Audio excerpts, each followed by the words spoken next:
Tu ne peux pas imaginer combien de recherches étranges sont effectuées tous les jours sur Google. Juste pour te donner une idée, la recherche suivante, comment cacher un cadavre, est effectuée sur Google au moins 1000 fois par mois. Et la question comment se défendre face à un homicide est recherchée quasi 2000 fois. Ce sont des recherches plutôt banales, mais il existe des recherches encore plus terrifiantes, comme des audios d'exorcisme, des rituels terribles de cannibalisme ou encore les effets de la drogue crocodile. Si tu es très jeune, sensible ou facilement apeuré, je te conseille de ne pas regarder cette vidéo.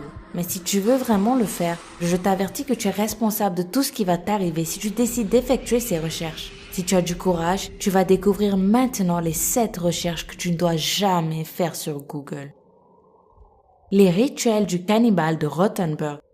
Armin Meus est un Allemand né en 1962 qui est souvent surnommé sur Internet le maître boucher. Tu te demandes pourquoi? Parce que cet homme avait l'habitude d'accéder au forum de cannibalisme sur Internet à la recherche d'un volontaire pour devenir son plat. Tiens-toi bien, ce n'est que le début de l'histoire. Armin a fini par trouver un jeune nommé Bernd Jürgen qui a offert son corps pour l'alimenter. En mars 2001, Bernd et Armin se sont rencontrés à la maison de ce dernier. Ils ont eu des relations sexuelles et après leur prière, ils ont planifié comment Bernd serait dévoré. Armin a décidé d'amputer le pénis de Bernd. Tu te rappelles certainement de scènes de la série Hannibal où l'on voit de véritables morceaux de chair humaine cuits.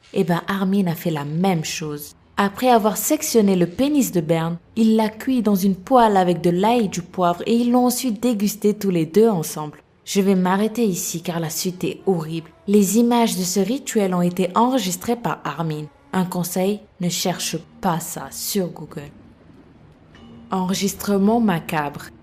As-tu déjà entendu parler d'un certain Slenderman? Si ce n'est pas le cas, tiens-toi prêt à être terrifié. Slenderman est le nom attribué à une créature horrible qui kidnappe des enfants. Tu n'y crois pas trop? C'est parce que tu ne connais sûrement pas l'histoire de Thomas Neely qui circule sur Internet.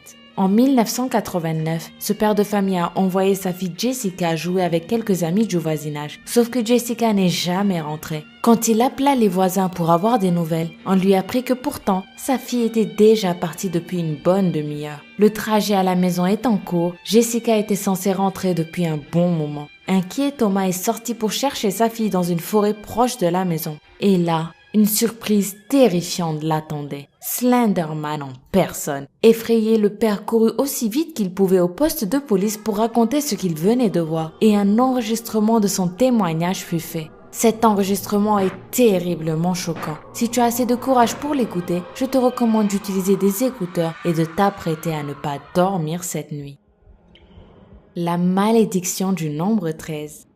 Le nombre 13 a une histoire très bizarre, comme les superstitions qui lui sont liées. Mais la majorité de ces histoires proviennent de quelque chose d'encore plus terrible. Son origine remonterait à la Sainte Seine. Jésus et ses 12 apôtres, soit 13 personnes autour de la table lors du dernier repas du Christ. Un jour seulement après ce fameux repas, Jésus a été crucifié. À partir de ce moment, le numéro 13 a été associé au malheur et à la malédiction. Mais ce n'est pas tout. Je ne sais pas si tu le sais, mais le nombre 666 qui est cité dans la Bible comme étant le nombre de la bête elle-même se trouve au chapitre 13. Et en plus, plusieurs études affirment que la traduction correcte de ce chiffre ne serait pas 666, mais plutôt 616. Et ce qui rend l'histoire que je vais te raconter maintenant encore plus troublante, c'est que si on additionne 6 plus 1 plus 6, ça nous donne 13. Il paraîtrait que tu peux invoquer la bête tous les 13 du mois. Je vais te dire maintenant comment tu peux faire pour invoquer la bête, mais je te conseille vraiment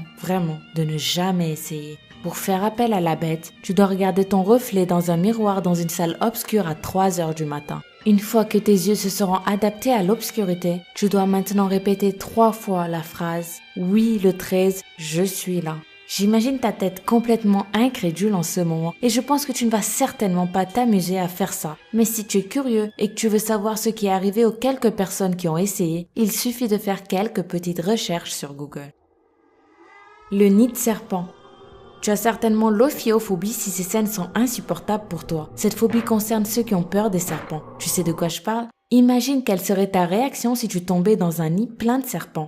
Figure-toi que ce cas est déjà arrivé et les séquences sont juste ultra choquantes. Si j'étais à ta place, je ne prendrais absolument pas le risque de regarder cette vidéo.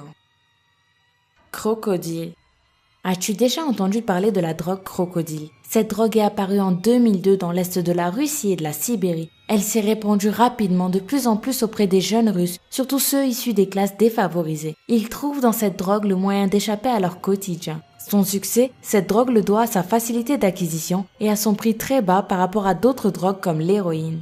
Le problème, c'est que cette drogue cause de terribles nécroses. Toute personne qui en consomme seulement une fois devient comme les gens que tu vois dans les films de zombies. L'épiderme et les os des consommateurs sont rongés, troués et gangrénés. Conséquence, l'amputation est bien souvent inévitable. Selon les spécialistes, l'espérance de vie de tous les consommateurs de crocodile serait de 3 ans grand maximum. Certains peuvent même mourir dès la première prise. Les photos de ces personnes sont terriblement choquantes et encore une fois, je te conseille de ne pas chercher à les voir.